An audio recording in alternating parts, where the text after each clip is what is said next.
Film star हैं तो obviously acting अच्छी होगी तभी। उसकी ये अल्लाह की खास मेहरबानी होती मुझ पर। एक तो मेरे माँ बाप की दुआ हो सकती है, दूसरा मेरी मेहनत। उसके पीछे सबसे पहले मेरे माँ बाप की दुआ आती है।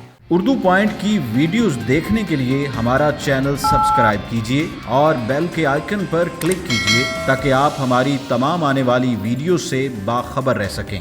अस्सलाम वालेकुम नाज़रीन, उर्दू पॉइंट के साथ मैं हूँ आपकी मेज़बान सजल बशीर। आज जानूंगी मैं यहाँ पे लोगों से कि अगर आप एक मशहूर शख्सियत होते तो उसके पीछे क्या वजह होती। आप बताइए मुझे कमेंट्स में। मैं जानती हूँ यहाँ पे मौजूद लोगों से, मेरे साथ रहिएगा। अस्सलाम वालेकुम। जी वालेकुम अस्सलाम। क्या नाम है आपका? No has name. क्या करते हैं? मैं प्राइवेट जॉब करता हूँ, कहाँ पे? एक प्राइवेट इंडस्ट्री है उधर एज अ शिफ्ट इंजीनियर। अच्छा, कहाँ से हैं आप वैसे बेसिकली? गिलगित बल्तिस्तान से स्कर्दू। अच्छा, स्कर्दू से हैं। तो कितनी देर बाद वहाँ पे आपका जाना होता है? मैं बस साल में एक दफ़ा जाता हूँ उधर ज़रूर। साल में एक बार? क्यों? वैसे इतना लंबा सफ़र है ना तो बार बार जाना नहीं होता, इसलिए साल में एक बार हम ज़रूर जाते हैं। आप वहाँ से यहाँ शेफ़ बनने आए? जी जी बिल्कुल, शेफ़ बनने आए हो। अच्छा चले, मेरा आपसे एक सवाल ये है कि अगर आप एक मशहूर शख्सियत होते, अहम शख्सियत होते, तो उसके पीछे क्या वजह होती? बहुत अजीब सा सवाल है।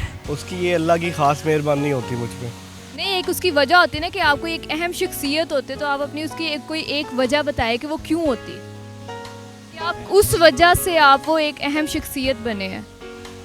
बस वो ये अल्लाह की तरफ से होता है, शायद हो सकता है मुझ में लीडरशिप क्वालिटीज़ हों। एक तो मेरे माँ बाप की दुआ हो सकती है, दूसरा मेरी मेहनत और गुड लक। उसके पीछे सबसे पहले मेरे माँ बाप की दुआ आती है। इसके अलावा इसके अलावा अगर आप में कौन सी ऐसी क्वालिटी है जो आप इतने बड़ी एक शख्सियत बन गए, इतनी अहम जो है आप शख्सियत बन गए, वो कोई एक अपनी क्वालिटी बता दें। मेरे नज़दीक अगर इंसान होनेस्ट हो तो ये सबसे अच्छी चीज़ है। प्रोफेशनल स्किल्स का क्या होती है, क्या मतलब होता है प्रोफेशनल स्किल्स का? अगर आपको एक चीज़ आती है, आप उसमें इंटरेस्ट रखते हैं तो यू कैन डू एनीथिंग।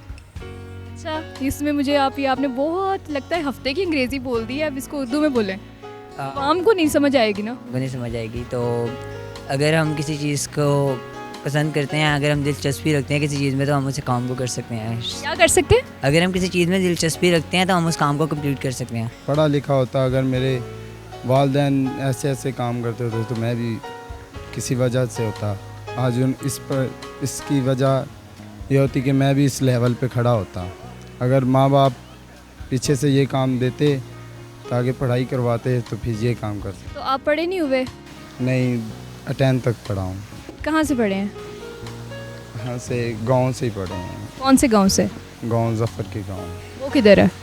वो को राधा किशन के करीब। वही है, मैं ये बेकिंग का बहुत शौक़ था मुझे, इसलिए बेकरी लाइन का। क्या बनाते हैं आप वहाँ पे? क्या बनाते हैं? क्या स्पेशलिटी आपकी? वगैरह बना लेता हूँ, केक जो कस्टमाइज़ केक वगैरह वो बना लेता हूँ मैं। और इसके अलावा?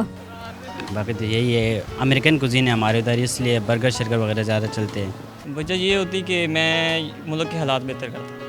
मुल्क के हालात बेहतर करता? मैंने अहम शख्सियत का बोला, मैंने तो ये बोला ही नहीं कि आप वज़ीर आज़म होते या वज़ीर आला होते। अब अहम शख्सियत में तो कुछ भी हो सकता है। तो मैं दुनिया विज़िट करता। दुनिया? अच्छा, आप कौन सी अहम शख्सियत होते? मैं होता बिजनेसमैन होता। बिजनेसमैन होते? अच्छा, बिजनेसमैन अगर आप होते तो आप सबसे पहले क्या काम करते? मैं अपनी कंपनी को बेहतर करता। आपने कहा है आप दुनिया घूमते अगर आप बिजनेसमैन होते। पहले मैं अपनी कंपनी बनाता मोबाइल की, उसके बाद मैं दुनिया घूमता। ये मेरा दूसरा एम है। दुनिया घूमने नहीं है, दुनिया देखने है। दुनिया सर, जो बंदा पहली दफ़ा आया उसने तो देखना ही है। चलिए, बहुत शुक्रिया आपका। उम्मीद है नाज़रीन आपको मेरा प्रोग्राम बहुत पसंद आया होगा। मज़ीद ऐसी वीडियोस देखने के लिए देखते रहिए उर्दू पॉइंट। फिलवक्त के लिए मुझे इजाज़त दीजिए। अल्लाह हाफिज़।